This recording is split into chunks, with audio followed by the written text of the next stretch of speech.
Welcome, thoughtful minds, to Snooze Philosophy, where we awaken the subtle tremors of thought beneath the surface of the world's most challenging ideas. Today, we embark on a journey into the heart of one of the most controversial and enduring texts in political philosophy. Niccolò Machiavelli's The Prince, but before we delve into its sharp, often unsettling insights, we must first understand the crucible from which it emerged. We must immerse ourselves in the tumultuous, vibrant, and utterly ruthless world of Renaissance Italy, a world that forged Machiavelli's vision and etched its indelible mark upon his work. Imagine, if you will, a landscape not of unified nations, but of glittering, independent city-states, each a jewel of art and intellect, yet each a viper's nest of intrigue and ambition. This was Italy in the late 15th and early 16th centuries, a fragmented mosaic of power, perpetually in flux. To the north, the maritime Republic of Venice, powerful and enigmatic, guarded its trade routes with cunning diplomacy and formidable naval strength. To its west, the Duchy of Milan, a wealthy powerhouse often under the sway of mercenary lords and ambitious dynasties like the Sforzas.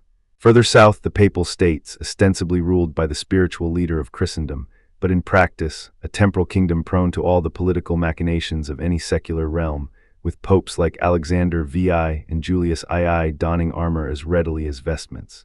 And of course, Florence, our central focus, a republic that prided itself on its civic humanism and intellectual prowess, yet constantly teetered on the brink of internal strife and external conquest. Below them all, the Kingdom of Naples, often a pawn in the larger European game, contested by French and Spanish monarchs. This was not a time of stable borders or predictable allegiances.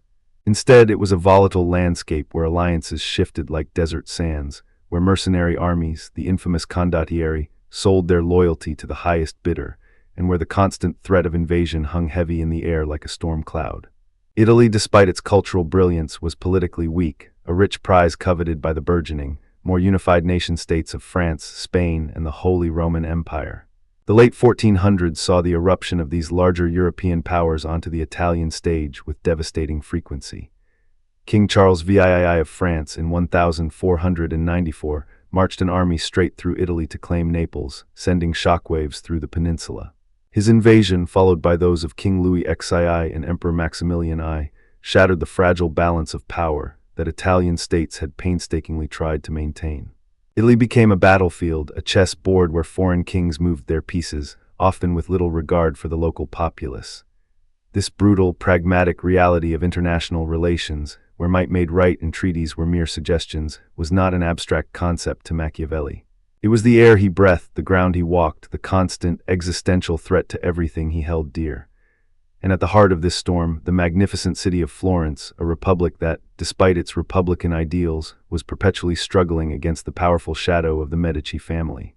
For much of the 15th century, the Medici, wealthy bankers and patrons of the arts, had exerted an almost dictatorial control over Florence, subtly manipulating its republican institutions from behind the scenes. They were expelled in 1494, following the invasion of Charles VII, and Florence re-established a more genuine, if precarious, republic. This was the moment Machiavelli entered public life. Niccolò di Bernardo de Machiavelli was born in Florence in 1469, a year before the height of Lorenzo de' Medici's power, the Magnificent. His family was not among the super-wealthy elite, but they were established, educated, and had a history of civic service. This background afforded him a robust humanist education, a revival of classical learning, literature, rhetoric, and history that marked the intellectual zenith of the Renaissance.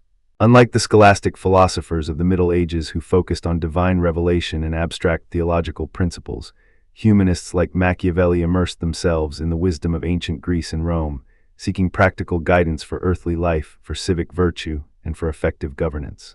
He devoured the works of classical historians, philosophers, and rhetoricians, a foundation that would prove crucial to his later writings. He learned Latin fluently, read Greek, or at least read translations, and understood the nuances of historical narrative and political analysis from the masters of antiquity.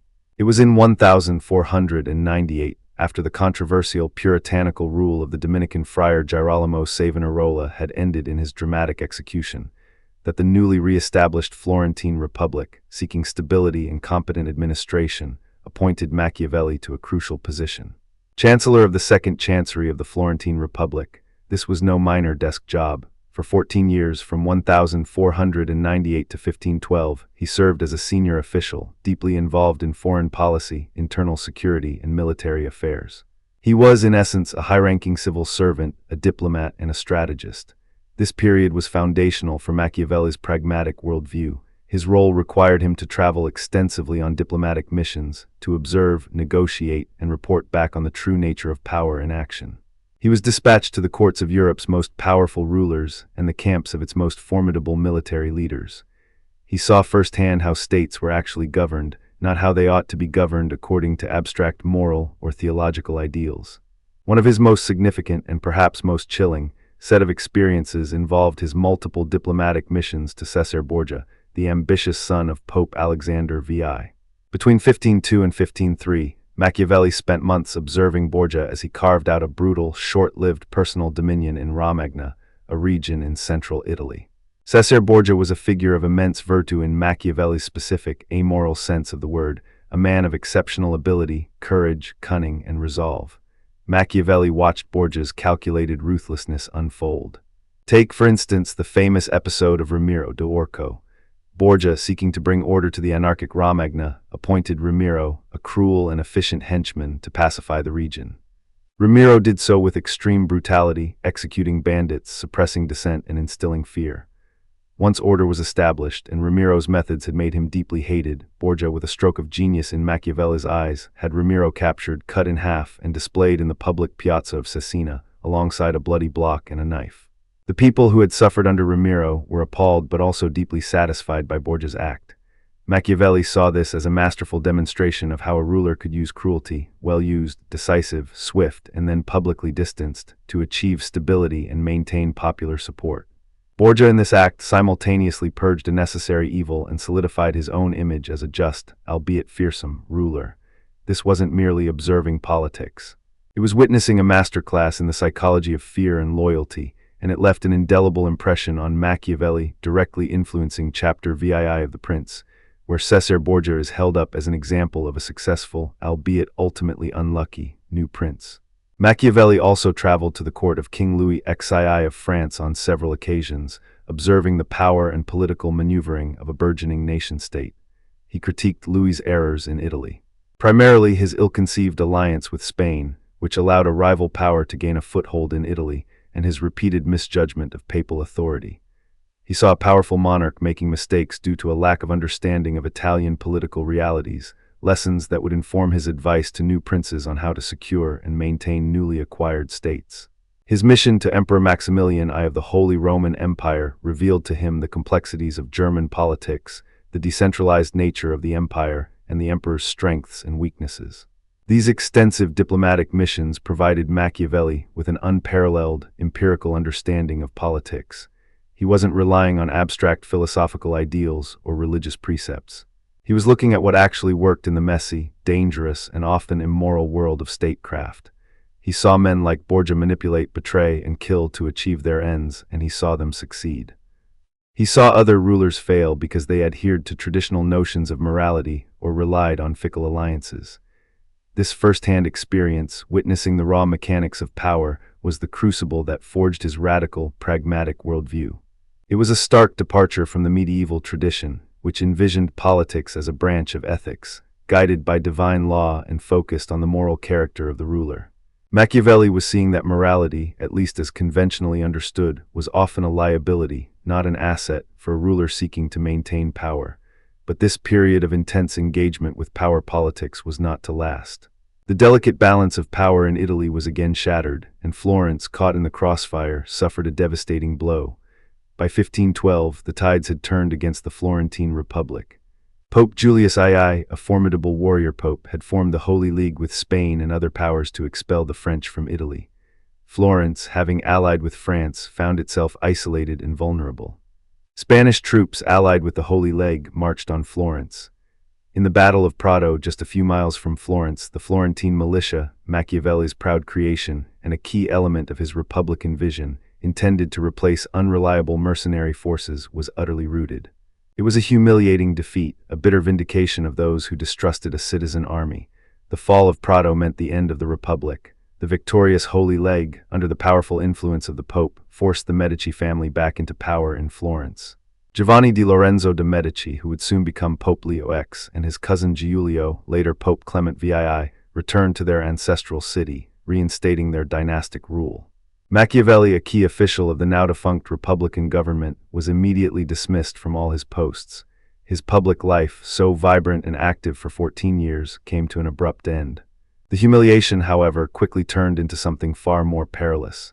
In February 1513, Machiavelli was implicated in the Boscali Caponi conspiracy, an alleged plot against the newly restored Medici regime.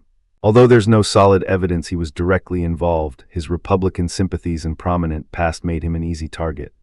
He was arrested, imprisoned, and subjected to torture, specifically the strapado, a method where a prisoner's hands are tied behind their back and they are hoisted by a rope, dislocating their shoulders.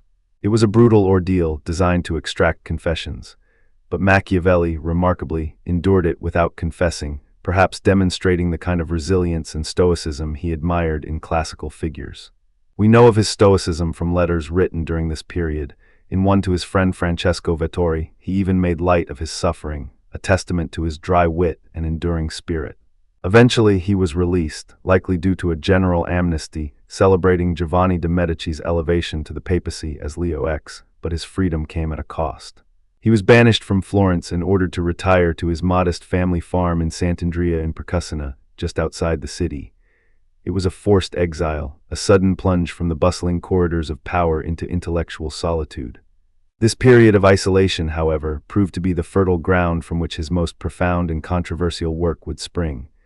It was in this forced retreat that Machiavelli, stripped of his public duties, turned his analytical mind fully to the question of power.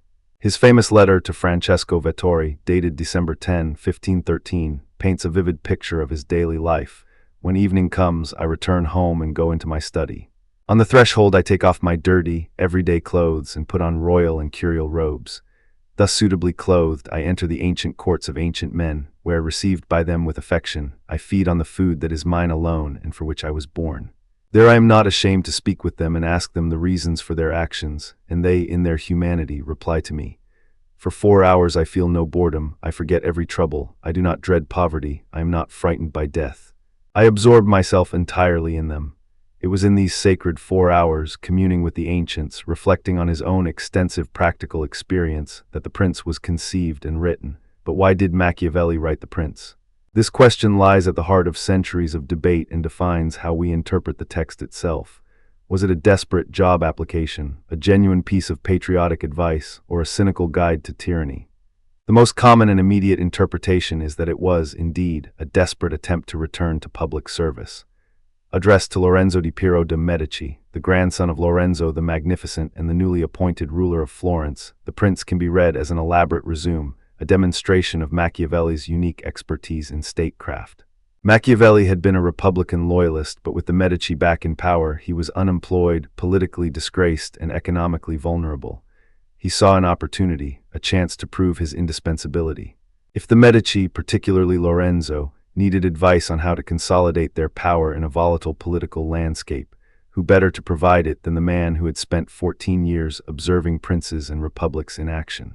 The dedication to Lorenzo makes this intention explicit, a gift of his accumulated wisdom, hoping to gain favor and a new position. In this reading, the Prince is a highly pragmatic, almost transactional document, a plea for reintegration into the world of active politics from which he had been so abruptly severed. However, many scholars argue that its purpose transcends mere self-interest. They see the Prince as a profound, albeit controversial, articulation of Machiavelli's deep patriotism and his fervent desire for a unified, stable Italy. The final chapter, an exhortation to liberate Italy from the barbarians, lends powerful credence to this view. Here, Machiavelli passionately calls for a new prince, a formidable leader to emerge and unite the fragmented Italian city-states to drive out the foreign invaders, the French, the Spanish, the Germans, who had turned Italy into a battleground. He expresses a profound yearning for an end to Italy's humiliation and suffering. From this perspective, the prince is not just a guide for any ruler, but a blueprint for a specific kind of prince, a redeemer figure who can achieve national unity and secure Italy's independence. His advice, no matter how ruthless, is presented as a necessary evil, a bitter medicine to cure Italy's grievous wounds. The pragmatic realism is thus not for personal gain, but for the collective good of the Italian nation. But then there's the third, most popular and most damning interpretation, that the prince is a cynical guide to tyranny, a manual for ruthless power acquisition and maintenance, devoid of moral considerations. This is the source of the epithet Machiavellian, a term synonymous with cunning, deceit, and political opportunism. If a prince must be prepared to be cruel, deceitful, and manipulative to survive and thrive, then Machiavelli is teaching the art of tyranny. He appears to separate ethics from politics entirely, suggesting that a ruler's actions should be judged solely by their effectiveness in achieving and maintaining power, rather than by conventional moral standards. This interpretation has cast a long shadow over Machiavelli's legacy, making him one of history's most vilified political thinkers. These interpretations are not mutually exclusive. Indeed, the brilliance and enduring controversy of the prince stem from its capacity to accommodate all of them. Perhaps it began as a job application, but the depth of Machiavelli's political analysis and his passion for Italy elevated it far beyond a simple appeal for employment. Now let's delve into a fascinating counterargument, put forth famously by Jean-Jacques Rousseau in the 18th century and echoed by many later scholars, particularly those with strong Republican leanings. Rousseau, in his Social Contract, suggested that Machiavelli was not a teacher of tyrants, but a Republican patriot subtly instructing the people on how to resist tyranny. In this reading, the prince is a handbook for revolutionaries in disguise. By laying bare the naked, amoral methods of princes, by showing exactly how a tyrant operates, how he manipulates, deceives, and controls, Machiavelli was, in fact, educating the masses. He was showing them the wolf in sheep's clothing, arming them with the knowledge necessary to recognize and, ultimately, to dismantle such oppressive rule. If you know the enemy's playbook, you're better equipped to defeat him. This is a subtle, almost subversive reading, suggesting that Machiavelli, a lifelong Republican, would never genuinely advocate for tyranny. He loved Florence and its Republican ideals too much. Instead, he chose a provocative, ironic way to warn his fellow citizens. This interpretation recontextualizes the prince from a manual for rulers to a cautionary tale for the ruled, transforming Machiavelli into a hero of Republican liberty rather than a villainous advocate for absolute power. Another counterargument to the universal applicability of the prince contends that Machiavelli's advice was too specific to the chaotic Italian context and therefore not universally applicable. Critics argue that the prince is a product of its extremely turbulent time and place a fragmented Italy under constant threat, a moral vacuum where traditional ethics seem to fail.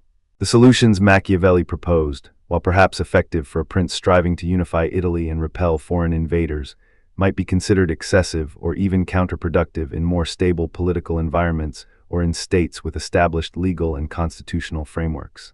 His focus on new principalities, on how a ruler without hereditary claim or legitimacy could seize and maintain power, directly reflected the unique challenges of Renaissance Italy, where many rulers were self-made men or Borgias. Therefore, the argument goes, while the prince offers profound insights into power dynamics, its philosophical scope is limited by its particular historical context. It is not a timeless guide for all leaders, but a historically specific prescription for a specific ailment. This perspective diminishes its universal philosophical claim, but elevates its historical realism. To truly understand Machiavelli's radical departure from previous political thought, we must explore his intellectual influences, particularly the classical world he so revered. As we recall from his letter to Vettori, his evenings were spent in communion with ancient men. Machiavelli was deeply immersed in classical Roman history, particularly the works of Livy, Tacitus, and Sallust. It was from these historians that he learned about the rise and fall of republics and empires, the nature of political ambition, and the psychology of power. Livy's monumental Ob Urbe Condita, from the founding of the city, chronicling the history of Rome, was a primary source for Machiavelli. He spent years studying Livy, which culminated in his other great political work, Discourses on Livy, a far more explicit defense of republican government. From Livy, Machiavelli absorbed lessons about the importance of civic virtue, the necessity of a citizen militia for national strength, a concept he tried to implement in Florence, and the interplay of virtue in its broader Roman sense of civic excellence, courage, and effectiveness, and fortuna, fate, or luck in human affairs.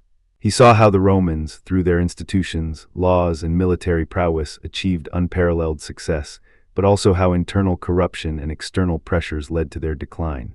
Livy provided a vast laboratory of historical examples illustrating the practical realities of statecraft. Tacitus, the Roman historian of the early Roman Empire, offered Machiavelli a more cynical and psychological lens through which to view power. Tacitus's annals and histories detail the reigns of emperors like Tiberius and Nero, exposing the corruption, treachery, and moral decay that often accompanied absolute power. Tacitus was a master of political psychology, analyzing the motives of rulers and courtiers with an almost brutal realism. From Tacitus, Machiavelli learned about the darker side of human nature in politics, the importance of appearances, and the manipulative tactics employed by those seeking to maintain control in a tyrannical system. This was crucial for understanding the methods of princes, both good and bad. Sallust, another Roman historian, focused on specific moments of crisis and conspiracy in the late Roman Republic, such as the conspiracy of Catiline and the Jugurthan War. Sallust's vivid descriptions of political intrigue, ambition, and moral decline provided Machiavelli with further examples of the ever-present dangers to a republic, particularly from within. Beyond the Romans, Machiavelli's thinking also resonates with certain aspects of ancient Greek thought, most notably with Thucydides, the historian of the Peloponnesian War. Thucydides' history is renowned for its unflinching realism, its focus on power politics as the primary driver of international relations, and its deep skepticism towards moral pronouncements when states are at stake. The most famous example, and one that Machiavelli would have almost certainly encountered in some form, is the Melian dialogue.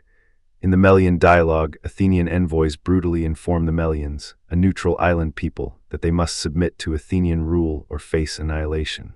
The Melians appeal to justice, honor, and the gods, but the Athenians respond with chilling candor. The strong do what they can and the weak suffer what they must.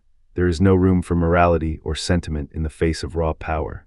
It is a stark, amoral demonstration of Realpolitik. Machiavelli, witnessing the constant foreign invasions of Italy and the brutal rise of figures like Caesar Borgia, would have found this principle confirmed repeatedly in his own time. Thucydides, like Machiavelli, was less interested in what should be done, and more interested in what is done and why, stripping away moralistic rhetoric to expose the underlying dynamics of power and self-interest. This historical realism, a commitment to observing and analyzing human affairs as they are, rather than as they ought to be, forms a crucial intellectual bridge between Thucydides and Machiavelli. This approach was a radical departure from the prevailing political philosophy of the Middle Ages, which was overwhelmingly shaped by Christian theology. To understand Machiavelli's revolutionary stance, we need to contrast his ideas with figures like St. Augustine of Hippo. Augustine's monumental work, City of God, written in the 5th century CE, provided the foundational text for medieval political thought. Augustine argued that human beings, stained by original sin, are inherently flawed. Earthly cities and governments are therefore necessary evils, divinely ordained to restrain humanity's fallen nature, to maintain a semblance of order, and to facilitate the pursuit of eternal salvation. The true, perfect city is the city of God, a heavenly realm. Earthly political life is inherently imperfect, often corrupt, and ultimately subservient to spiritual goals. Rulers in this view derived their authority from God and were obligated to rule justly, according to divine law, to promote Christian virtue, and to guide their subjects towards salvation. Morality was paramount, inseparable from governance. A good ruler was a righteous ruler, and his success was measured by his adherence to God's will. Machiavelli fundamentally inverted this. He explicitly separated politics from ethics and religion. For Machiavelli, the purpose of the state was not to ensure eternal salvation or promote moral virtue, but to achieve and maintain earthly power, stability, and security. A ruler's success was measured not by his piety or moral righteousness, but by his ability to preserve the state, protect its people, and exercise effective authority. If conventional morality or religious precepts hindered these goals, then a wise prince must be prepared to set them aside. This was a seismic shift, pulling politics down from the heavens and firmly rooting it in the harsh realities of human nature and the unforgiving exigencies of power. He was not interested in the moral legitimacy of power, but its effective application.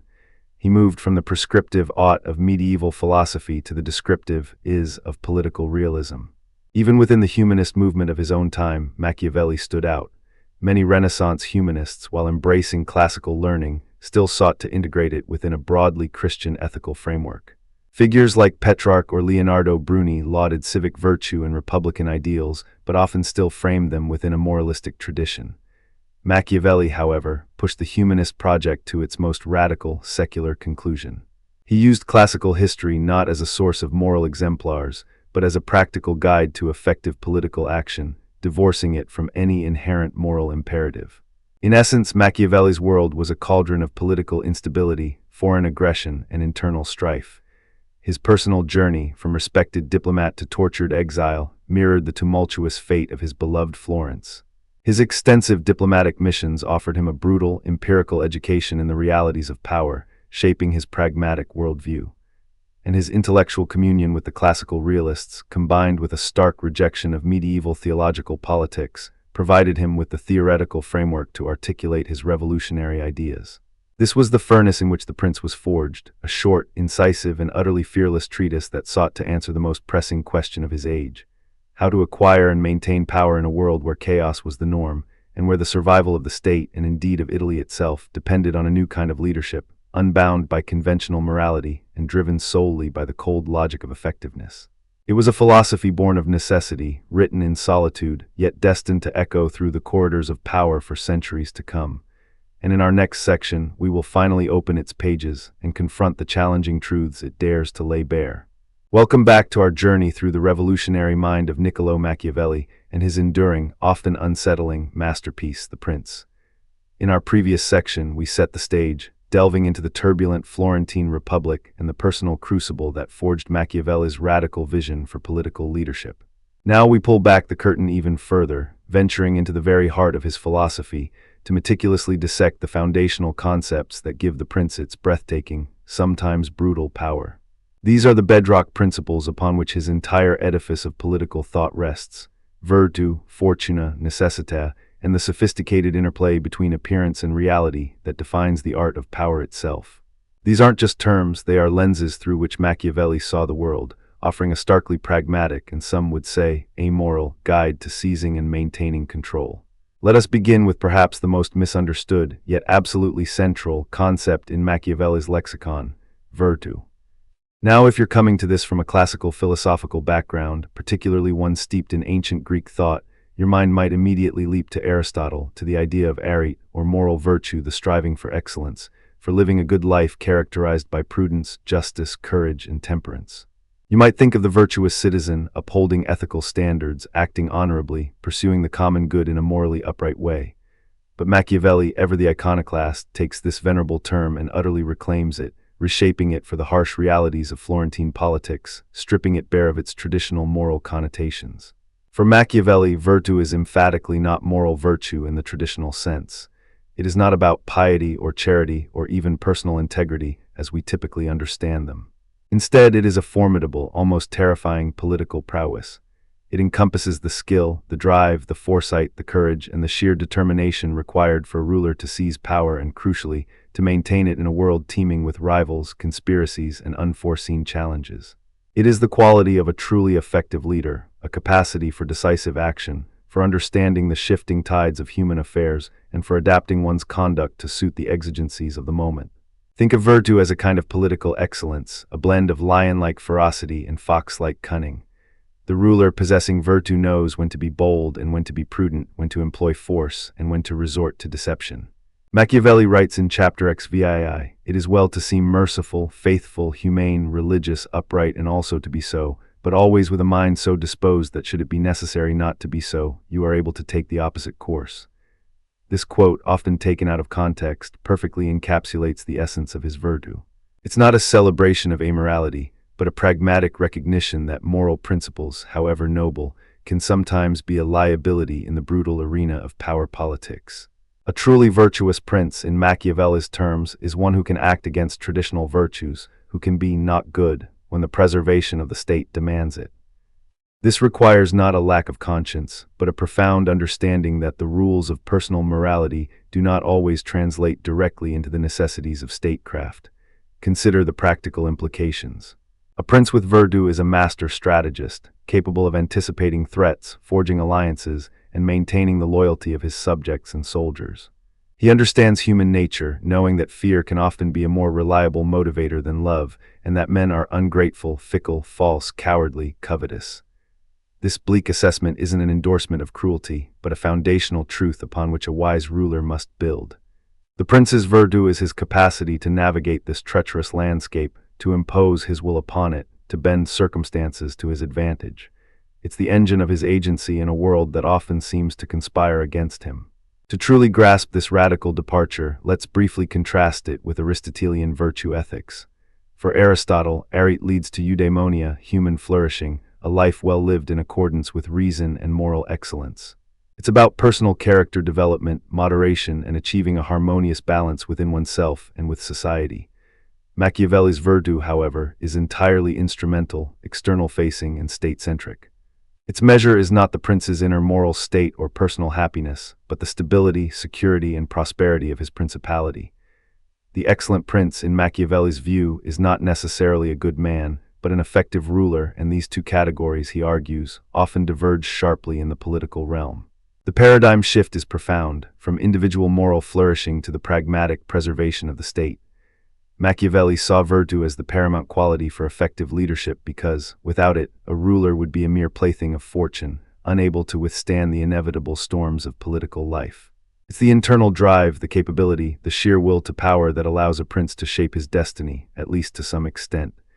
It's a proactive, dynamic quality, demanding constant vigilance and a willingness to learn from experience, both one's own and that of historical figures. This brings us directly to the next crucial concept, fortuna. If virtue represents the human capacity for action and control, fortuna is its formidable, often capricious, counterpoint. Machiavelli conceives of fortuna not as some benign destiny or divine providence, but as a powerful, unpredictable, and often hostile force, an external reality that constantly threatens to undermine even the most skillful leader. He famously likens fortuna to a raging river that, when in flood, inundates the plains, sweeps away trees and buildings, and against whose fury no man can stand. It is a force of nature, indifferent to human plans or desires. This analogy is critical. While humans cannot prevent the river from flooding, Machiavelli argues that in times of calm, they can build dikes and embankments.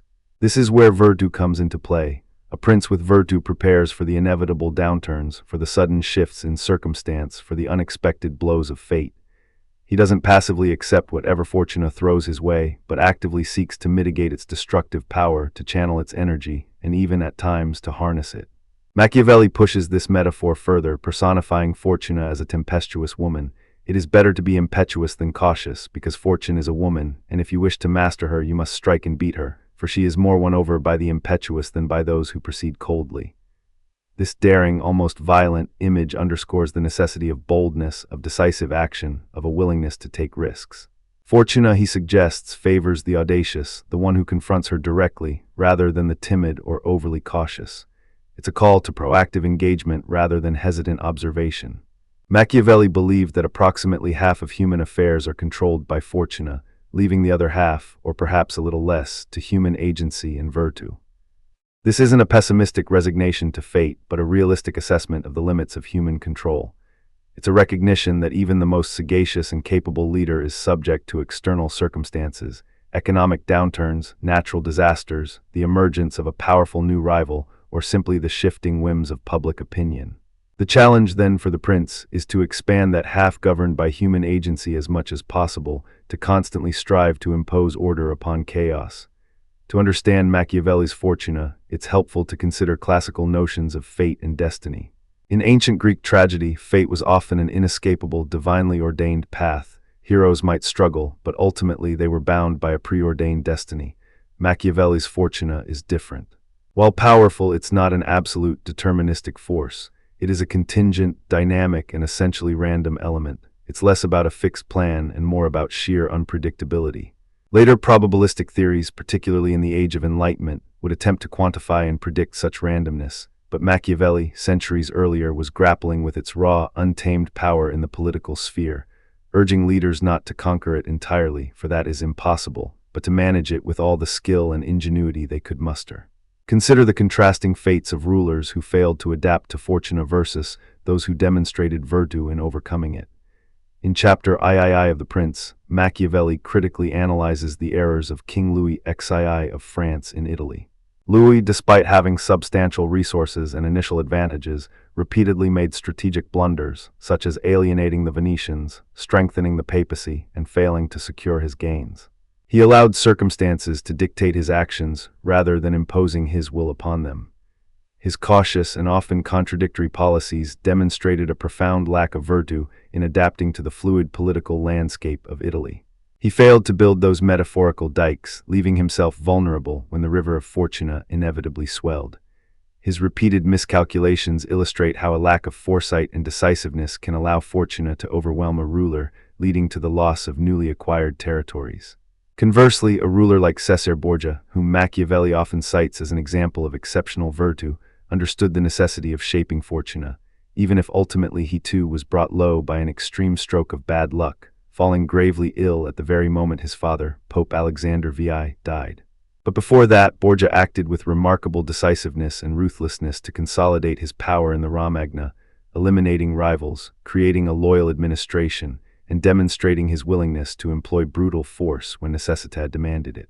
His preemptive actions against potential threats, his calculated severing of ties with unreliable mercenary captains, and his swift establishment of order after chaos, all exemplify a prince attempting to master Fortuna through sheer virtue. Even in his downfall, Machiavelli suggests it was not a lack of virtue on Borgia's part, but an extraordinary and unforeseeable turn of events, his severe illness at a critical juncture that ultimately defeated him. This constant interplay between virtue and fortuna brings us to our third fundamental concept, necessita. Necessita, or necessity for Machiavelli, is the binding force of circumstances that compels a ruler to act in certain ways, often against their personal inclinations, moral codes, or even initial plans. It is the ultimate constraint, the undeniable reality that sometimes there is simply no other option if the state is to survive. This concept is foundational to the ends justify the means perception often associated with Machiavelli. For Machiavelli, necessita dictates that a prince must prioritize the survival and stability of the state above all else. This is the highest good in the political sphere. When the very existence of the principality is at stake, the prince is not merely permitted but obligated to resort to harsh, cruel, or immoral actions. These are not acts of wanton malice, but rather unfortunate, yet unavoidable, responses to dire circumstances. Machiavelli would argue that to shy away from such actions out of personal moral scruples would be a profound act of irresponsibility, a failure of virtue, and ultimately a betrayal of the state. He famously states in chapter XV, "It is necessary for a prince, if he wishes to maintain himself, to learn how not to be good, and to use this ability or not use it according to necessity." The operative phrase here is according to necessity. It's not a blank check for tyranny, but a somber recognition that leadership often demands choices between bad and worse, where the good option is simply not available. The prince who holds onto traditional virtues rigidly in times of crisis, Machiavelli implies, will invariably fail, bringing ruin upon himself and his people. We can see this principle in historical anecdotes. Consider the Roman Republic, a system Machiavelli deeply admired for its strength and resilience. During times of extreme crisis, such as military invasions or internal insurrections, the Republic would appoint a dictator. This was an extraordinary measure, granting a single individual absolute power, overriding many of the checks and balances designed to prevent tyranny. For the Romans, this was a clear example of necessita dictating extraordinary, often extralegal measures. The survival of the Republic, the highest political good, compelled them to temporarily suspend their democratic norms and empower a single leader to act with absolute authority to restore order. Once the crisis passed, the dictator was expected to resign, returning power to the Republic. This willingness to adapt their political structure to the demands of extreme necessita was, for Machiavelli, a sign of Roman virtue. Another powerful historical illustration of necessita in action is Pope Julius II, a figure Machiavelli observed directly and admired for his boldness. Julius II, a famously warlike pontiff, was faced with the necessita of reasserting papal authority and recovering lost territories for the Church. Despite being the head of Christendom, he didn't hesitate to lead his own troops into battle, clad in armor, personally overseeing military campaigns. This was not the typical conduct expected of a spiritual leader. Yet for Machiavelli, this demonstrated a profound form of virtue. Julius understood that the political survival and power of the papal states, essential for the Church's influence, demanded pragmatic, even martial action. His willingness to abandon traditional papal decorum and embrace the role of a military commander was driven by the necessita of his political situation. He successfully expanded papal territories and prestige, showcasing how a leader, when faced with an urgent political imperative, must be willing to transgress conventional expectations. This concept of necessita forms the grim, pragmatic backbone of Machiavelli's political philosophy. It's the stark reality that under certain conditions, a ruler's options are severely limited, and his paramount duty is to the state's continued existence, even if that duty requires actions that would be morally reprehensible in a private context. This brings us to a concept that is deeply intertwined with virtue and necessita, and crucial for understanding how a prince actually navigates the perilous waters of power, the appearance versus reality dichotomy. Machiavelli's revolutionary insight here is that a prince must be a master of deception. It is not enough to simply be effective. A prince must also appear effective, and more than that, he must appear virtuous, pious, compassionate, and trustworthy, even if, in reality, he is prepared to act contrary to those virtues when necessita demands it. This is not hypocrisy for its own sake, but a sophisticated understanding of public perception as a fundamental tool of governance. In chapter XVII, Machiavelli elaborates on this. A prince, therefore, must be careful that he never lets anything fall from his lips that is not full of the above-mentioned 5 qualities, and he must appear to those who see and hear him, all compassion, all faith, all integrity, all humanity, all religion. And there is nothing more necessary to appear to have than this last quality.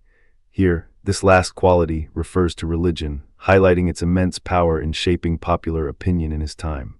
The importance of public perception for Machiavelli stems from its direct influence on a ruler's authority and control over the populace. People judge by what they see, not by what they truly know or what a ruler actually feels. If a prince appears strong, just, and benevolent, he cultivates trust, minimizes dissent, and strengthens his hold on power, regardless of the less savory actions he might take behind the scenes.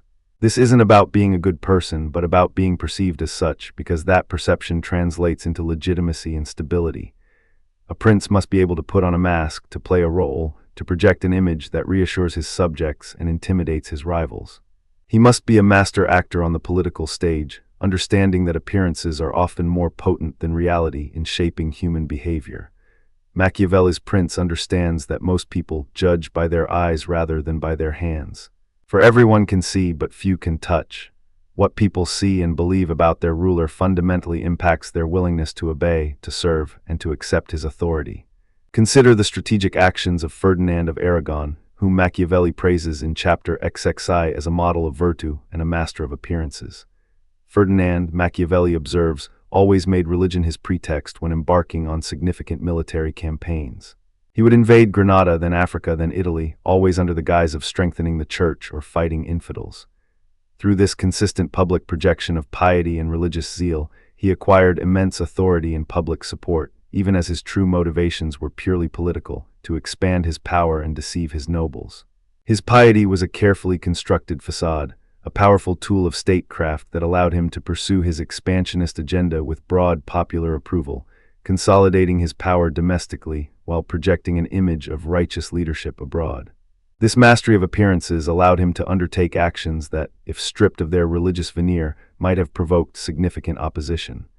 This emphasis on appearance directly foreshadows modern theories of political branding and public relations. In today's world, political leaders invest enormous resources in cultivating a specific image, crafting their messaging, and managing public perception.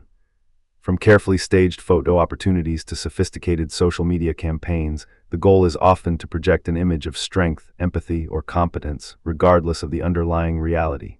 Machiavelli, with chilling prescience, recognized centuries ago that in the realm of power, the image is often the reality that truly matters. This brings us to the final, and perhaps most controversial, aspect of Machiavelli's thought: the ends justify the means maxim. This phrase is so commonly associated with Machiavelli that it has almost become a shorthand for amorality in politics. But did Machiavelli explicitly endorse this maxim, or was he merely observing a political reality? The truth, as is often the case with Machiavelli, is far more nuanced. First, it is crucial to understand what Machiavelli considered the ends. For him, the ultimate political end is the preservation and stability of the state, the principality, or republic. This is not a personal end, like a ruler's ambition for wealth or glory, though these might be secondary motivators. Rather, it is the highest political good, a condition of order and security that allows its citizens to live safely, if not necessarily freely in the republican sense.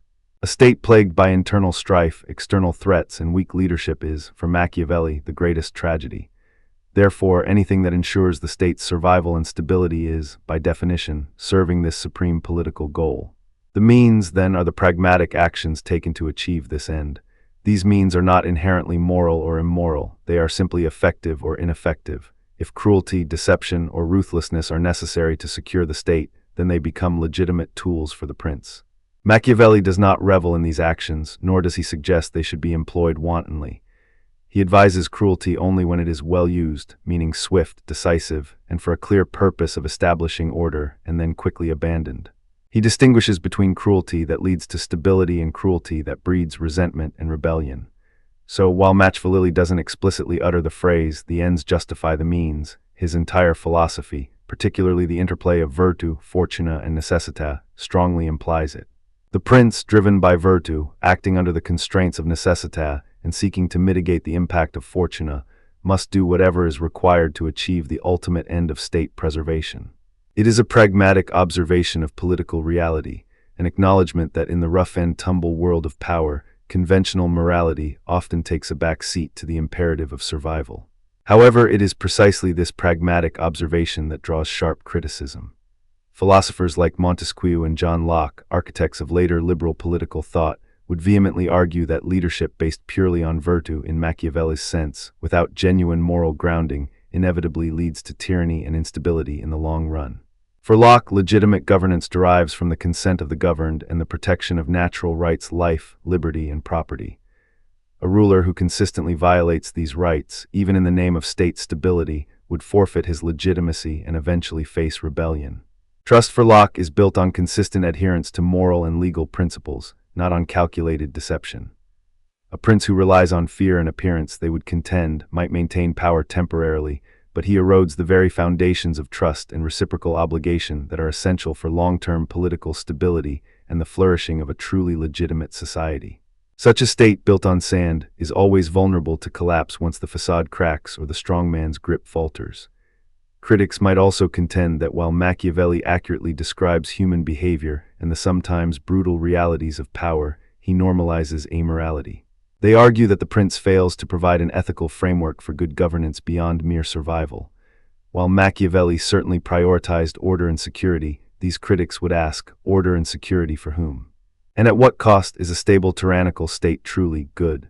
They would argue that a philosophy that divorces political action from any higher moral purpose risks creating leaders who are mere technicians of power, devoid of any genuine commitment to justice, human dignity, or the well-being of their subjects beyond what is expedient for their own rule.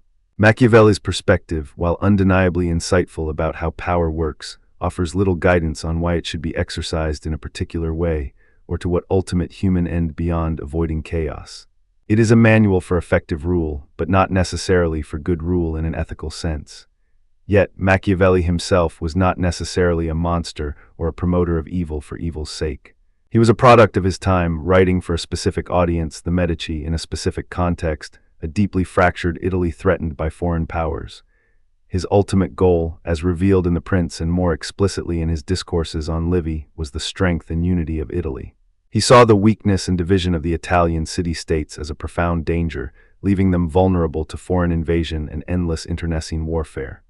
For him, a ruthless, effective leader capable of uniting Italy and driving out foreign intervention was not just desirable, but an absolute necessita. The ends of a unified, secure Italy, then, might indeed justify means that would be considered abhorrent in peacetime. In essence, Machiavelli compels us to confront uncomfortable truths about power. He forces us to acknowledge that the demands of leadership in a dangerous world often necessitate actions that contradict conventional morality. He doesn't celebrate this, he observes it. He lays bare the mechanisms of power, not as they should be, but as they are. And in doing so, he forever changed the conversation about politics, challenging us to consider whether the pursuit of power can ever be truly divorced from ethics, and whether it ever truly should be. This meticulous dissection of virtue, fortuna, necessita, and the appearance versus reality dichotomy reveals the core philosophical machinery of The Prince. These are not isolated concepts, but interconnected forces that define the Machiavellian political universe. Virtue is the human capacity to navigate the unpredictable currents of fortuna, often through pragmatic, sometimes ruthless, actions dictated by necessita, all while skillfully managing public perception through the art of appearances. The ultimate objective, the end that justifies these often challenging means, is the preservation and stability of the state. Machiavelli's genius lies not just in defining these terms, but in demonstrating their interplay with chilling clarity. He offers not a moral treatise, but a technical manual for political survival, a guide for the prince who dares to confront the world as it is, rather than as he wishes it to be. In the next section, we will delve deeper into the practical advice Machiavelli offers, exploring specific strategies for acquiring, maintaining, and exercising power, always keeping these foundational concepts in mind. Join us then as we continue to unravel the enduring legacy of Niccolò Machiavelli. Welcome back to Snooze Philosophy, where we gently awaken the mind to the profound and sometimes startling ideas that have shaped our world. Today, we're venturing deeper into the world of Niccolò Machiavelli, moving beyond the historical context of Florence and the man himself, to directly confront the audacious, often chilling advice he lays out for the ideal ruler in the prince. This section, The Machiavellian Prince, Leadership, Cruelty, and the Calculus of Power, will peel back the layers of his most controversial recommendations, exploring his thoughts on morality, military strategy, and the very nature of governance. Prepare yourselves not for a comforting fable, but for a stark, unsentimental dissection of power. Let's begin with perhaps Machiavelli's most infamous dictum, found in chapter XVII. The assertion that it is far better for a prince to be feared than loved, if he cannot be both. This isn't just a casual observation, it's a foundational pillar of his philosophy of leadership, born from a deeply cynical, yet pragmatic, view of human nature. Machiavelli doesn't mince words. He posits that men, by and large, are ungrateful, fickle, false, cowardly, covetous. They will readily offer their blood, property, and lives for you when danger is remote, but when it draws near, they will turn against you. Love, he argues, is a bond of obligation, one that men, being inherently self-interested, will break whenever it suits their purpose. It's a fragile sentiment, easily dissolved by the lure of personal gain or the onset of adversity. But fear, Machiavelli asserts, is maintained by a dread of punishment which never fails. Unlike the fleeting warmth of affection, the cold grip of terror is a constant, unwavering force. A prince who inspires fear has a more reliable hold over his subjects than one who merely inspires love, because people are less inclined to break faith when the consequence is certain and severe suffering. This isn't to say a prince should be a mindless tyrant wantonly inflicting pain. Far from it. Machiavelli introduces a critical caveat, one that is often overlooked by those who simplify his philosophy. A prince must above all things avoid being hated. To be feared is one thing, to be hated is quite another, and it inevitably leads to rebellion and the prince's downfall. So what, in Machiavelli's view, leads to hatred? Primarily, it is the confiscation of property and the violation of women. He famously states, "Men forget more easily the death of their father than the loss of their patrimony." These are the fundamental rights, or at least the fundamental possessions, that people hold dear. To transgress upon them is to sow the seeds of deep-seated resentment and a thirst for vengeance that no amount of fear can ultimately suppress. A prince, therefore, should be ruthless when necessary, but always ensure that his actions, even his cruelties, are perceived as just, or at least not arbitrary and self-serving. He should be the guarantor of law and order, even if he must sometimes step outside those laws himself for the greater good of the state. Think for a moment about the political landscape Machiavelli observed. A fragmented Italy constantly invaded by foreign powers, its city-states rife with internal factions and betrayals. In such a volatile environment, relying on the fickle affections of the populace or the loyalty of easily swayed allies was a recipe for disaster. A ruler needed a more robust mechanism for control. This isn't to say that a beloved ruler is inherently weak. Indeed, to be both loved and feared would be the ideal, but Machiavelli saw this as an unrealistic aspiration in the harsh realities of power politics. If the choice must be made, the pragmatic ruler chooses fear, carefully calibrating it to avoid the precipice of hatred. Yet this stance has not gone unchallenged. One of the most compelling counterarguments comes from Jean-Jacques Rousseau, centuries later, who offered a fascinating, two-pronged critique of Machiavelli's advice. On one hand, Rousseau argued that rulers who prioritize fear over love, who govern through constant repression, are in fact sowing the seeds of their own destruction. He believed that such a regime, built on terror and devoid of genuine consent or affection, cannot achieve true long-term stability. The people, driven to desperation, will eventually rise up. The fear that binds them will, ironically, become the very force that galvanizes their collective will to overthrow the tyrant. A state founded on such principles is inherently unstable, a powder keg waiting for a spark.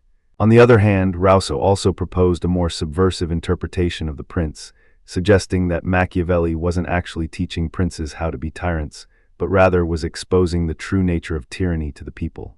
In Rousseau's view, Machiavelli was a secret republican, laying bare the brutal truths of absolute power so that citizens would understand their oppressors and be better equipped to resist them.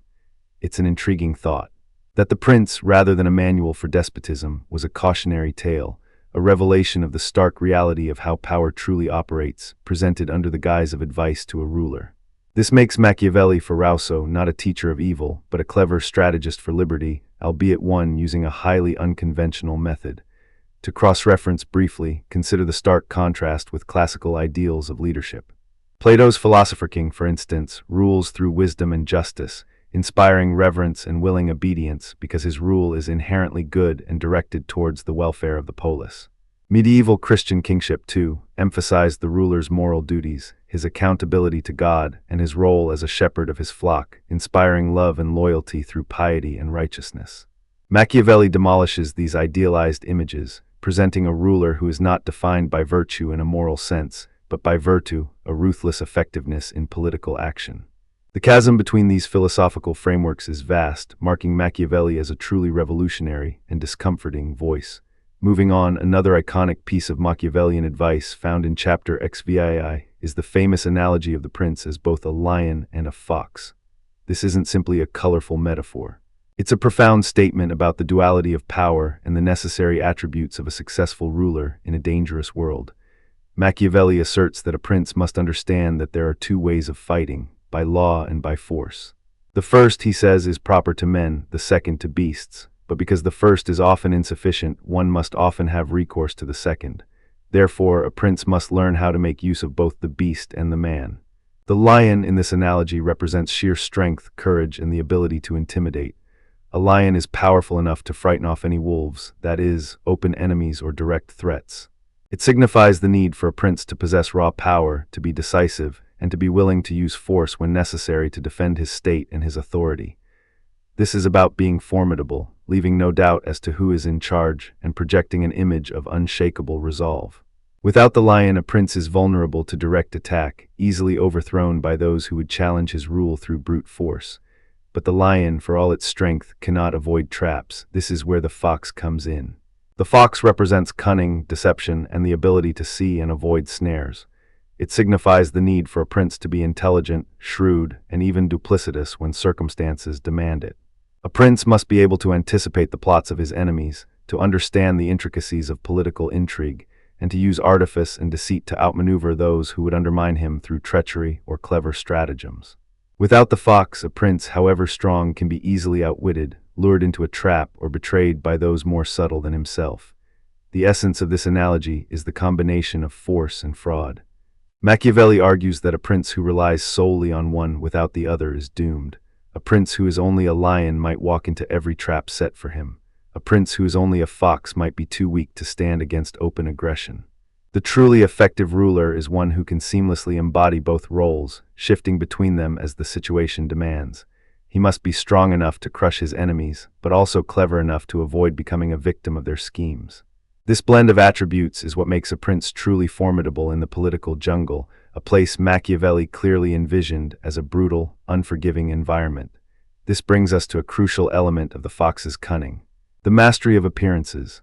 Machiavelli further elaborates in chapter XVII that a prince must not necessarily be faithful, merciful, humane, upright, and religious, but he must appear to be so.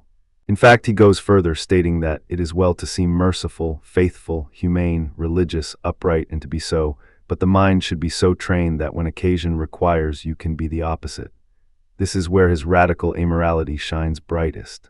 The perception of virtue for Machiavelli is a powerful tool for governance, allowing the prince to control the populace and maintain his legitimacy, even as he secretly acts in ways that contradict those virtues. To Machiavelli, the ends, the security and stability of the state, justify the means. This notion of appearances stands in stark contrast to the Platonic ideal of a ruler whose internal virtue perfectly aligns with his external actions. For Plato, integrity is paramount. A ruler is just and therefore acts justly. Machiavelli, however, suggests that the political stage is one where performance is key. A ruler must be a master actor, capable of projecting an image of strength and moral uprightness while possessing the flexibility and ruthlessness to do whatever is necessary to preserve his power and the state, even if it means breaking promises or engaging in deception. It's a pragmatic rather than an ethical view of leadership, prioritizing effectiveness over moral consistency. Now, let us turn to perhaps the most chilling aspect of Machiavelli's advice: his advocacy for the judicious use of cruelty. This is explored most directly in chapter VII, where he distinguishes between cruelty well used and cruelty ill used. This isn't a blanket endorsement of brutality. Rather, it's a cold calculation about the strategic application of force to secure and maintain power. Cruelty well used, for Machiavelli, means cruelty that is applied decisively and swiftly at the very beginning of a prince's rule to consolidate power, and then, crucially, quickly ceases. The purpose of such cruelty is to eliminate enemies, to instill fear, and to deter future challenges, thereby establishing a new order. Once this order is established, the prince must then transition to gentler methods, seeking to win the favor of the people and ensure their long-term stability.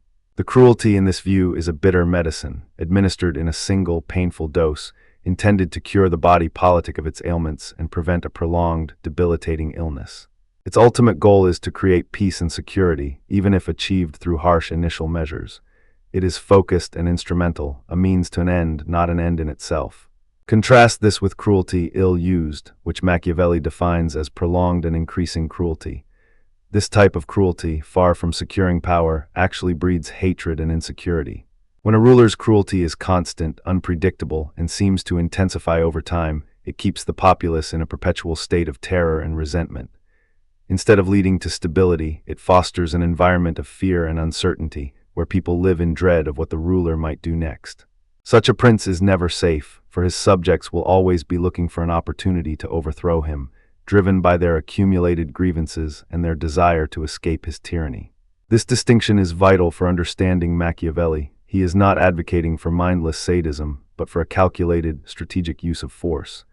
Machiavelli provides us with compelling examples to illustrate this distinction. Consider Agathocles of Syracuse, a figure Machiavelli discusses in chapter VII. Agathocles was a man of the lowest birth who rose through the ranks of the military and through a series of brutal and treacherous acts seized control of Syracuse. He convened a meeting of senators and leading citizens, only to have his soldiers massacre them all. By this savage act, he eliminated all opposition and secured his rule. Machiavelli acknowledges that Agathocles' methods were exceedingly cruel and inhuman, and that he cannot be counted among the excellent men due to his villainy. However, Machiavelli also concedes that Agathocles, through these very cruelties, did manage to seize and maintain power for many years, even successfully defending Syracuse against external threats. His cruelty, though morally reprehensible, was well used in the sense that it was decisive, effective in consolidating power, and then largely ceased, allowing him to establish a period of relatively stable rule. It shows that political success can sometimes be achieved by means that conventional morality would condemn. In stark contrast, Machiavelli implicitly points to figures like Oliverado da Fermo, a contemporary of Cesare Borgia, as an example of cruelty ill used. Oliverado, much like Agathocles, rose to power through treachery, murdering his uncle and the city's leading citizens at a banquet. However, Oliverado's cruelty was not a single, decisive strike followed by a cessation. His rule was characterized by ongoing oppression and fear, leading to his swift downfall at the hands of Cesare Borgia. His cruelty was not tempered, it continued to fester, turning the populace against him and leaving him vulnerable to external machinations. This illustrates Machiavelli's point: cruelty that is prolonged and generates consistent hatred is ultimately self-defeating. Perhaps the most vivid and chilling historical anecdote that perfectly encapsulates cruelty well used is Cesare Borgia's execution of Ramiro de Orco in Romagna, detailed in chapter VII. Cesare Borgia, whom Machiavelli greatly admired as a model prince, had conquered Romagna, a region known for its lawlessness and internal strife. To bring order, Borgia appointed Ramiro de Orco, a ruthless and efficient lieutenant, to restore peace. Ramiro did so with extreme brutality, using summary executions and harsh measures, effectively pacifying the region but also generating significant resentment among the populace. Once order was established, Borgia realized that Ramiro's continued presence and his methods would lead to hatred directed at Borgia himself. So, what did Borgia do? One morning, Ramiro de Orco was found cut into two pieces in the public square of Cesena, with a block of wood and a bloody knife beside him. Borgia had brutally executed his own instrument of terror. Machiavelli describes this as a magnificent and effective spectacle. Why? Because it achieved several crucial objectives simultaneously. First, it instantly shifted public opinion, making Borgia appear merciful and just, as he was seen to be punishing the very agent who had inflicted so much suffering. Second, it eliminated a potential rival or scapegoat who had outlived his utility. Third, it sent an undeniable message of absolute power and decisive action to any who might consider challenging Borgia. This was not random violence. It was a calculated, theatrical act of statecraft, a perfect demonstration of using cruelty swiftly and decisively to achieve stability, and then publicly disavowing the agent of that cruelty to win the people's favor. It embodies the essence of cruelty well used to secure and project power, even while avoiding the long-term resentment associated with direct, sustained oppression. This is the very essence of the dirty hands dilemma in politics. A leader must sometimes commit immoral acts for the perceived greater good of the state. It's a concept deeply rooted in Machiavellian thought, posing the agonizing question of whether the pursuit of collective security sometimes necessitates individual moral compromise. Let's now shift our focus to Machiavelli's strong stance on military foundations, a topic he addresses extensively in chapters XIV. For him, a state's security and stability are fundamentally dependent on its military power, and the nature of that military is paramount. His primary and most vehement argument is against the use of mercenary and auxiliary forces. He saw these as one of the chief reasons for Italy's weakness and subjugation by foreign powers. Mercenaries, for Machiavelli, are inherently disloyal and dangerous. Their sole motivation is pay, not patriotism or allegiance to the prince or the state. They are brave among friends but cowardly before the enemy, willing to fight only when there is no risk and quick to flee or betray when facing real danger. They have no other reason for remaining in the field than a trifling stipend, which is not sufficient to make them willing to die for you. Furthermore, they are ambitious and restless, often seeking to advance their own power or even overthrow the very prince who employs them. The history of Italy in Machiavelli's time was replete with examples of mercenary captains who exploited the weakness of the city-states, switching allegiances or seizing power for themselves. He famously states that the present ruin of Italy is nothing else than owing to her having for many years rested upon mercenary arms. Auxiliary forces, too, come under his strong condemnation. These are troops borrowed from a powerful ally. While they might seem like a good idea, Machiavelli argues they are even more dangerous than mercenaries. If they lose, you are ruined. If they win, you are still beholden to them, for they are loyal to their own prince, not yours, and could easily become your masters. He uses the analogy of relying on someone else's arms. In short, with mercenary soldiers, one's ruin is deferred. With auxiliaries, it is immediate. Instead, Machiavelli unequivocally argues that a prince must rely on his own citizen army. Such an army, composed of his own subjects, has a vested interest in the welfare of the state. They fight not just for pay, but for their homes, their families, and their liberty. They possess loyalty, discipline, and virtue, the courage, skill, and effectiveness that Machiavelli so admired. A prince who commands his own citizen army is truly master of his domain, for he controls the ultimate instrument of power. Such an army is the only true foundation for a stable and secure state. To illustrate this, Machiavelli implicitly contrasts the weakness of the contemporary Italian city-states, constantly at the mercy of mercenary condottieri, with the strength and expansion of the Roman Republic. In his discourses on Livy, Machiavelli extensively lauded the Roman Republic's reliance on citizen militias. These were not professional soldiers in the modern sense, but citizens who were trained and expected to serve, fighting for the glory and survival of Rome. Their discipline, their loyalty, and their unwavering dedication were, for Machiavelli, the very essence of Roman virtue and the secret to its unparalleled success and expansion. This reliance on an army tied directly to the state and its citizens provides a clear counterexample to the self-defeating policies of Machiavelli's Italy. The implications for leadership are profound. A prince must be a military leader first and foremost. He must understand strategy, tactics, and the nature of warfare. He must personally supervise and train his troops, ensuring their loyalty and effectiveness. This focus on a strong national military lays groundwork for later theorists of state sovereignty, such as Thomas Hobbes. Hobbes, in his Leviathan, similarly argues for the necessity of a sovereign with absolute power to maintain peace and prevent civil war. While Hobbes's sovereign isn't necessarily a military commander in the Machiavellian sense, the underlying principle is the same. The state's survival and its ability to enforce it will ultimately rest on its capacity for coercive force, which must be centralized and loyal to the sovereign. Finally, let us delve into Machiavelli's most radical and unsettling advice, his views on the role of religion and deception in governance, prominently featured in chapter XVII. This is where his famous amorality is most starkly evident, challenging centuries of moral and religious thought regarding leadership. For Machiavelli, religion is not primarily a spiritual truth or a path to salvation. Instead, it is a powerful political tool, a civic glue that binds society together and facilitates control over the populace. He recognized the immense sway religion held over the minds of ordinary people. Therefore, a prince should not necessarily be religious in his heart, but he must appear to be so. Maintaining an outward show of piety, observing religious rites, and speaking in moral terms can inspire loyalty, obedience, and discipline among subjects. It lends an aura of legitimacy and divine sanction to the prince's rule, making it more palatable and less likely to be questioned.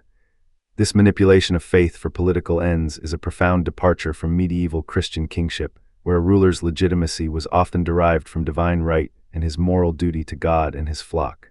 For Machiavelli, the utility of religion trumps any consideration of its intrinsic truth. Hand in hand with the strategic use of religion is the advocacy for deception and the willingness to break promises. Machiavelli frankly advises that a prudent prince cannot observe all those things for which men are esteemed good, being often forced, in order to maintain his state, to act contrary to faith, charity, humanity, and religion. He justifies this by stating that men are wicked, and they themselves would not keep faith with you. Therefore, a prince cannot be expected to keep faith with them. He must be flexible, adapting his behavior to the necessities of the moment. When keeping a promise would be detrimental to the state, and when the reasons that led him to make the promise no longer exist, a prince is perfectly justified in breaking it. The key, however, is not to be transparently deceitful. The prince must be a master of dissimulation. He must be skilled at masking his true intentions and actions, appearing virtuous even when acting otherwise. Machiavelli writes, "It is necessary to be a great feigner and dissembler. The populace, he believes, judges by appearances and by outcomes. If a prince is successful and appears outwardly virtuous, few will delve into the true nature of his actions. The vulgar are always caught by appearances and by the outcome of a thing, and in the world there are none but the vulgar." This cynical assessment implies that most people are easily fooled by a convincing facade, making deception a highly effective tool for political control. This advice stands as one of the most radical aspects of The Prince, explicitly severing politics from traditional morality. While thinkers before him might have acknowledged the need for difficult choices, Machiavelli systematized the idea that a ruler must be willing to engage in morally questionable acts, lying, breaking promises, using religion cynically, if those acts serve the overriding goal of state preservation.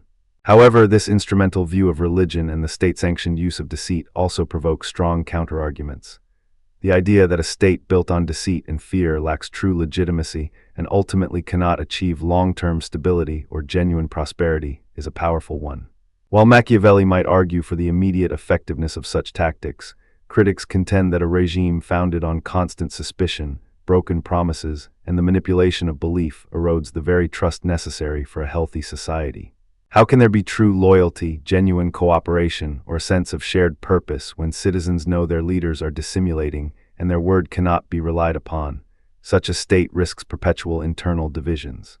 Citizens, perpetually suspicious of their rulers' motives, might become less willing to sacrifice for the common good, leading to internal decay.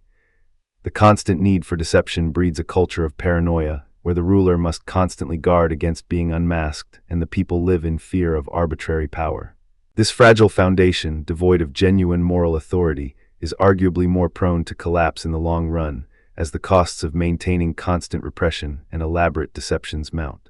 A state needs more than just brute force and cunning. It needs a degree of popular consent, a shared moral framework, or at least a belief in the ruler's integrity, however pragmatic.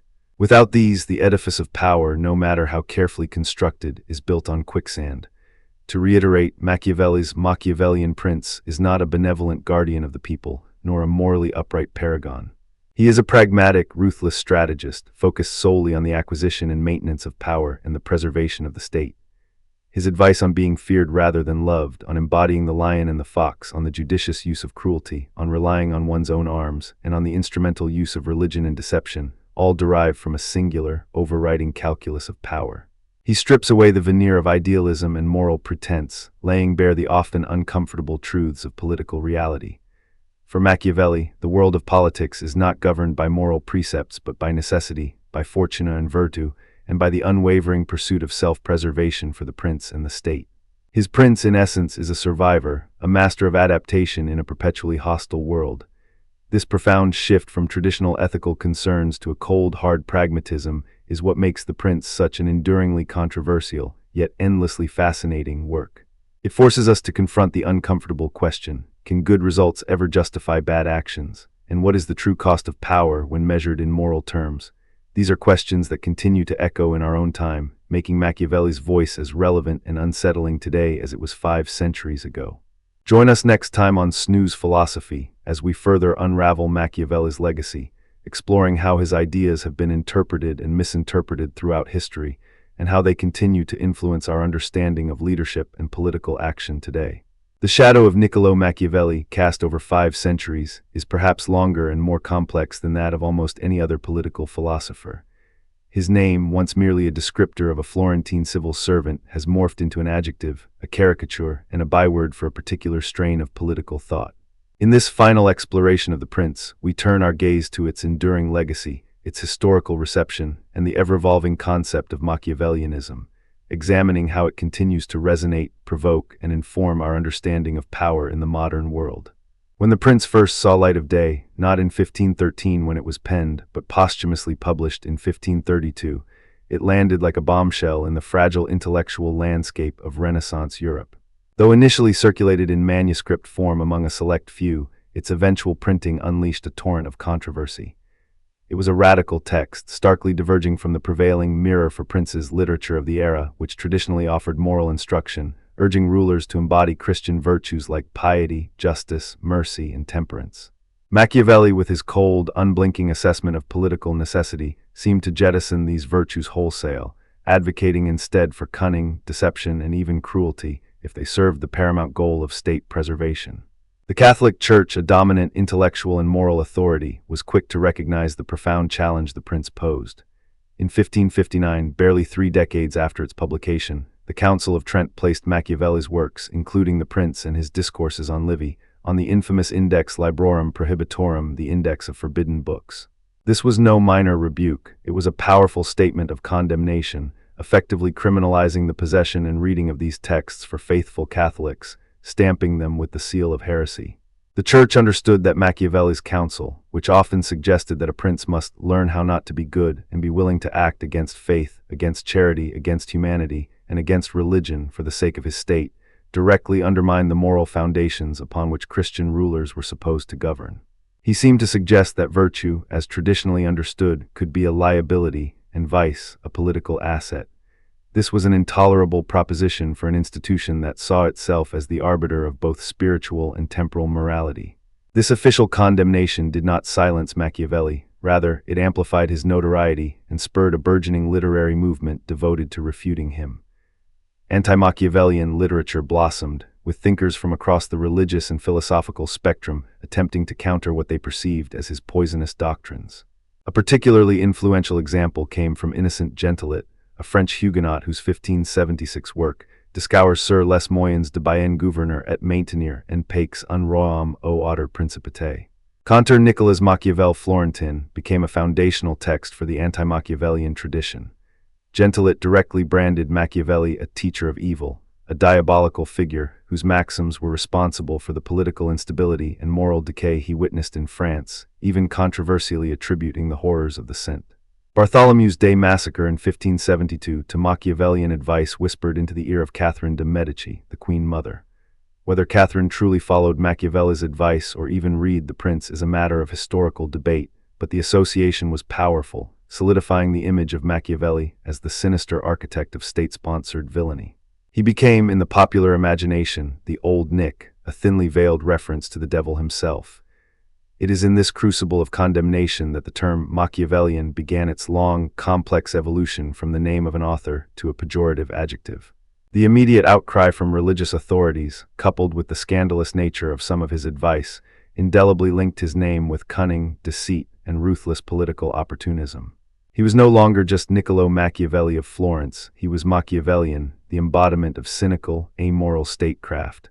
This caricature found its way into popular culture with astonishing speed and virulence. William Shakespeare, barely a generation after Gentillet, captured this sentiment in Henry VI, Part 3, where the villainous Duke of Gloucester, later King Richard III, famously declares, "I can add colors to the chameleon, change shapes with Proteus for advantages, and set the murderous Machiavel to school." This line is telling. It wasn't a nuanced engagement with Machiavelli's complex republican thought. It was a recognition of the popular image of him as a master of murderous manipulation, a political monster. This literary portrayal cemented Machiavelli's reputation as a teacher of evil, a dark guide for ambitious tyrants. And this perception, once formed, proved remarkably resilient. Despite centuries of dedicated scholarship, which has sought to contextualize his work within the specific historical realities of 16th century Italy, to uncover his deep commitment to republican ideals, and to grapple with the subtle nuances of his arguments, the pejorative sense of Machiavellian remains dominant in common parlance. When a politician is described as Machiavellian today, it is rarely a compliment.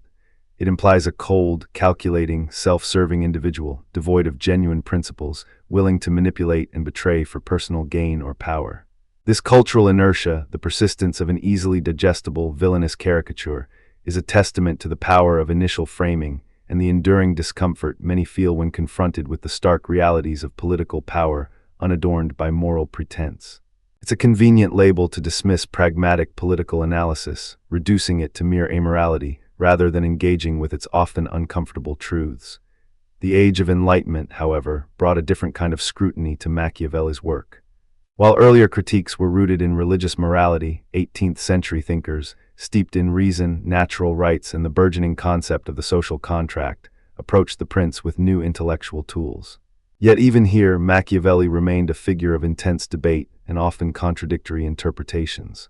Perhaps the most famous and ironic critique came from none other than Frederick II of Prussia, often known as Frederick the Great.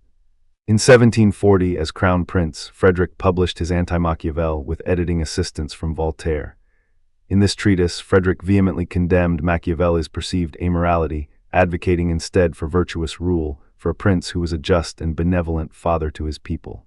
He wrote that Machiavelli's maxims were pernicious and that a true ruler should reject such depraved advice. He famously stated, "I venture to defend humanity against this monster who seeks to destroy it."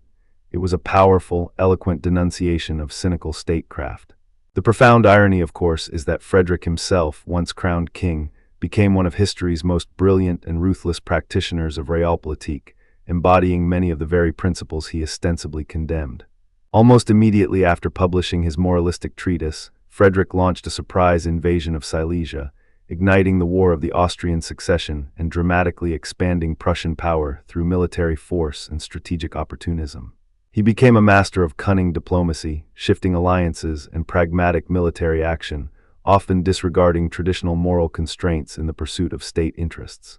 His life thus became a living paradox, a powerful illustration of the very dilemma Machiavelli had identified, that the ideals of a philosopher-prince are often sacrificed at the altar of state necessity, and that the demands of power frequently compel actions that stand in stark contrast to personal virtue.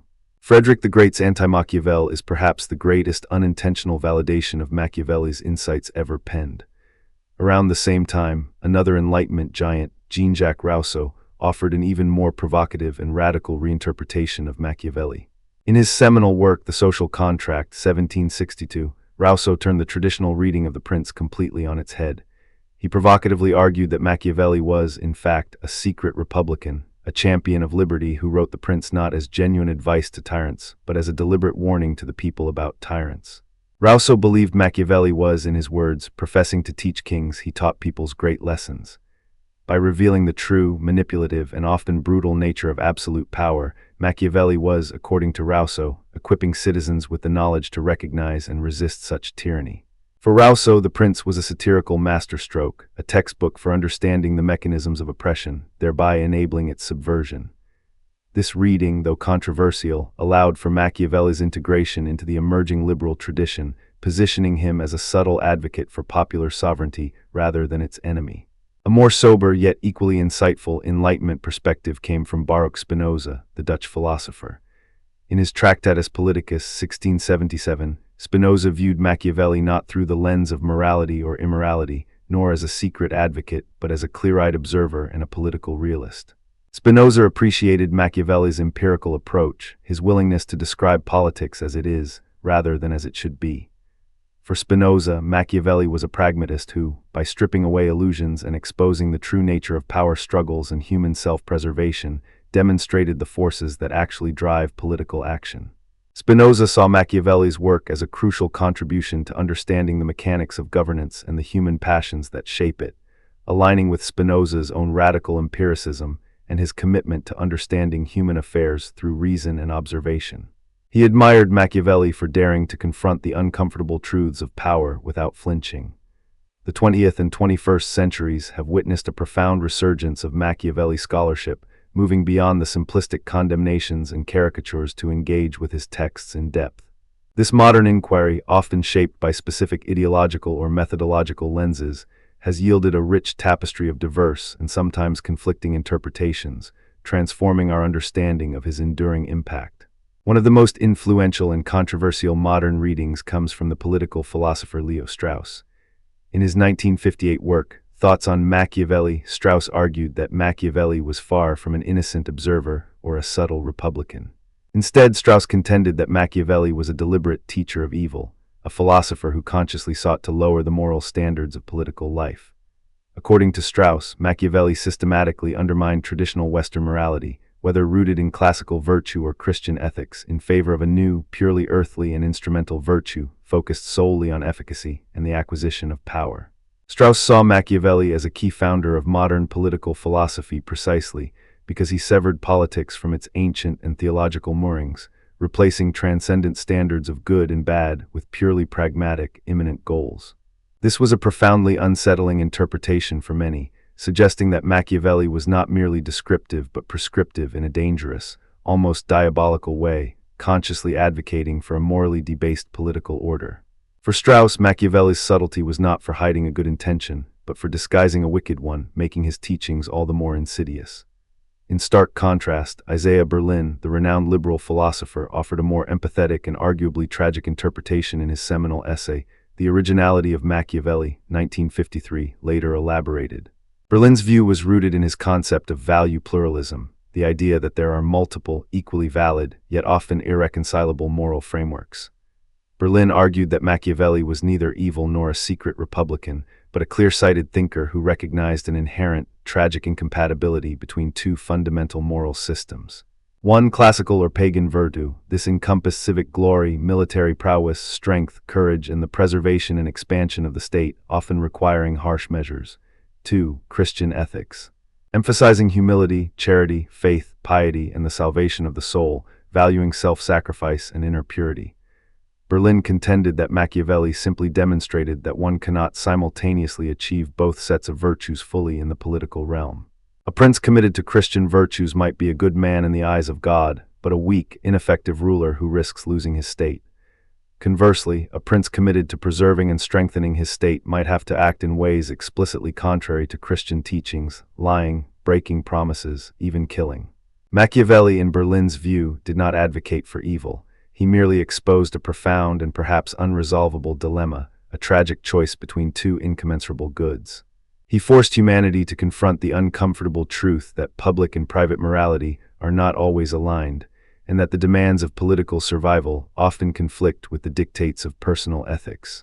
This interpretation liberates Machiavelli from accusations of immorality, recasting him as someone who illuminated a harsh, fundamental truth about the human condition and the nature of power. Another highly influential and distinctly different reading came from the Italian Marxist philosopher, Antonio Gramsci. Writing from a fascist prison in the 1930s, Gramsci engaged deeply with Machiavelli in his prison notebooks. Gramsci saw the prince not merely as a descriptive analysis of power, but as a manifesto, a concrete political utopia for a new era. For Gramsci, Machiavelli's ideal prince was not an individual monarch, but a symbolic figure for the collective will and the political party of the modern age, particularly in the context of class struggle. In a fragmented, corrupt society, a modern political party, representing the working class or another subaltern group, needed to embody the virtue that Machiavelli prescribed for the individual prince.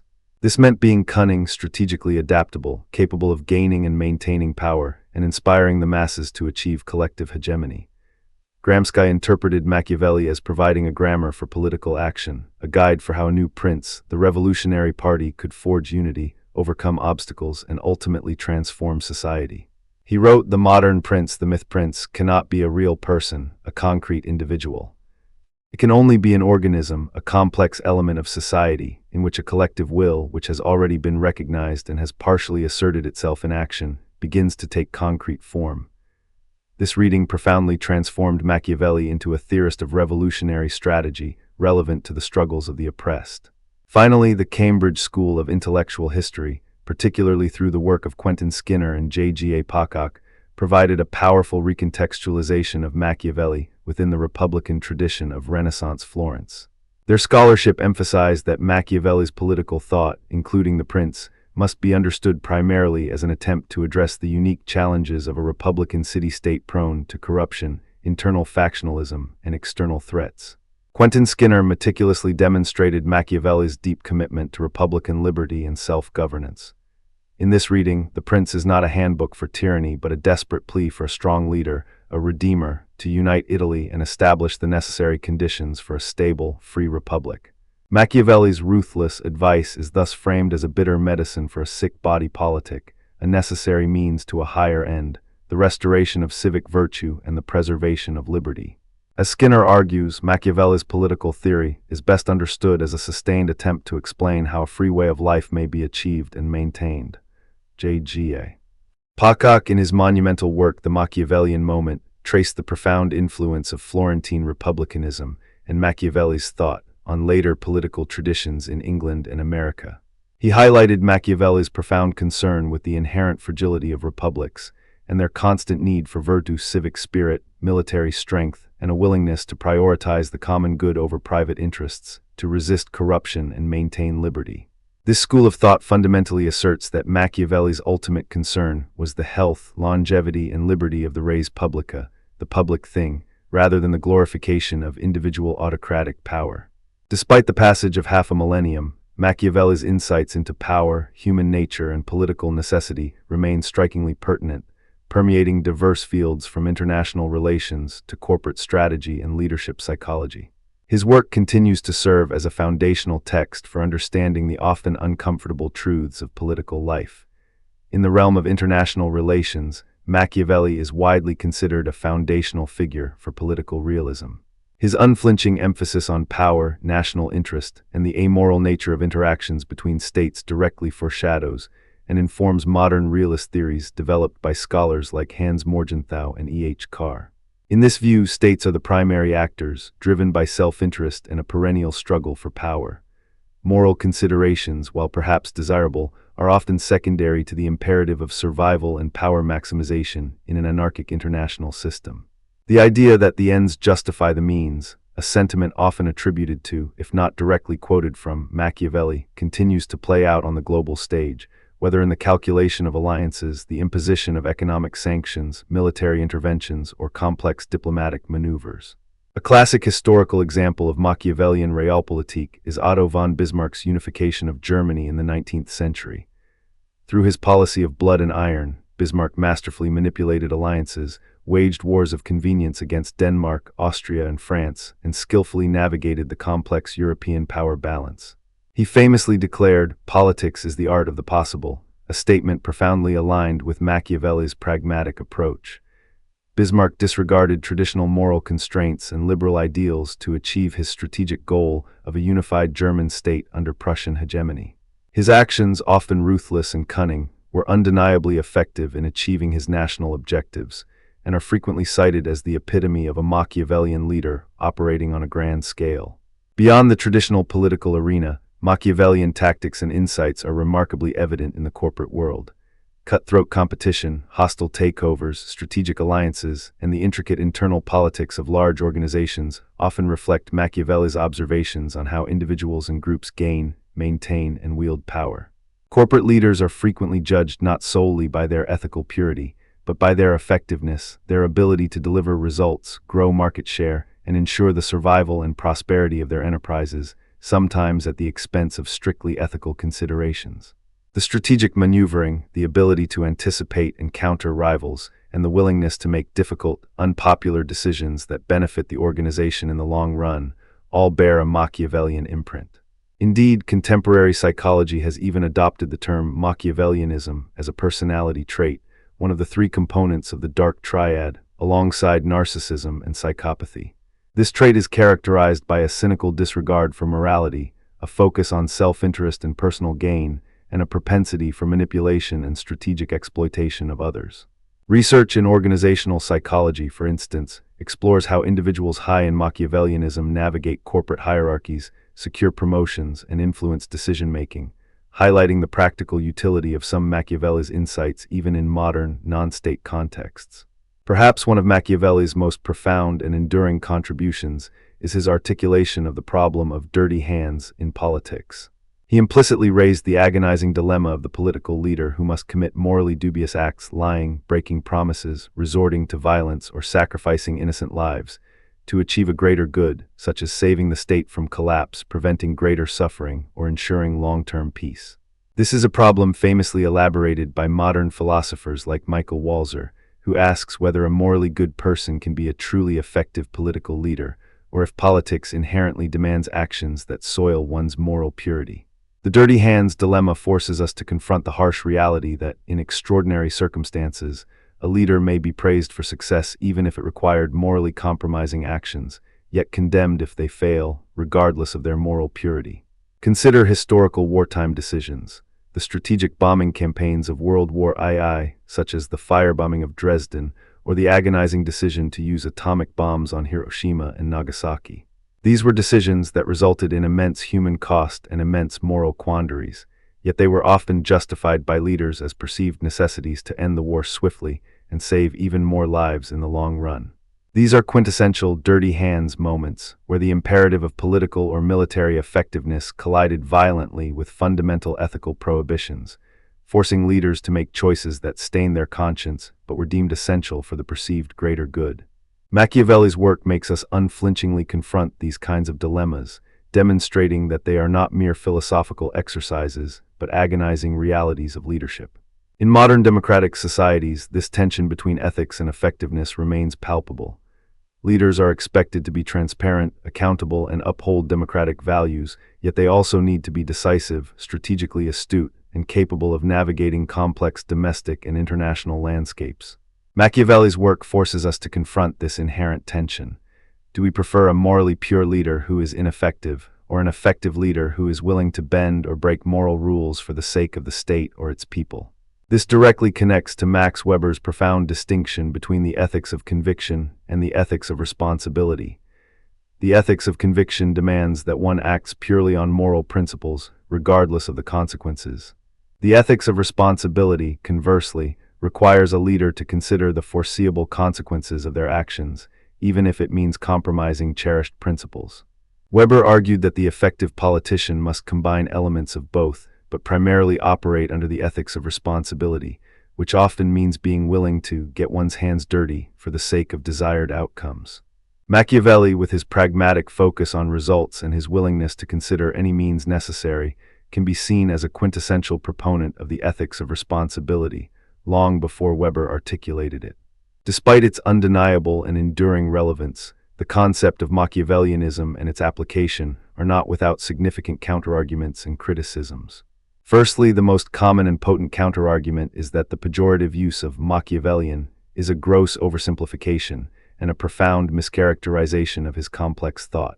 It reduces a philosopher deeply concerned with statecraft, stability, and republican liberty, a man who wrote extensively on historical republican models in his discourses on Livy, to a mere cartoonish villain, a cynical manipulator devoid of any higher purpose.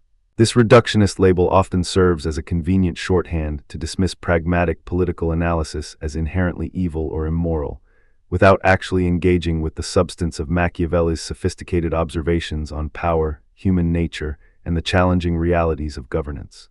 It prevents a nuanced understanding of his actual contributions to political theory, which were far more profound than mere advice on how to be cunning. When a journalist or a political pundit uses Machiavellian to describe a political maneuver, they rarely delve into the historical context or the philosophical depth of his arguments. They typically employ it as a simple pejorative to delegitimize an opponent or a disliked strategy. Secondly, a significant debate revolves around whether Machiavelli's specific advice, rooted as it was in the highly volatile, fragmented, and autocratic political landscape of 16th century Italy, is truly generalizable to all forms of governance, or if modern democratic contexts render much of it obsolete. Critics argue that Machiavelli wrote for a prince in a pre-modern state, grappling with foreign invasions, mercenary armies, and ruthless city-state rivalries. The means a prince might employ to seize and maintain power in such a chaotic and violent era: deception, strategic cruelty, the breaking of treaties, might be utterly destructive, counterproductive, or simply unacceptable in a stable modern democracy with established institutions, the rule of law, and robust citizen participation.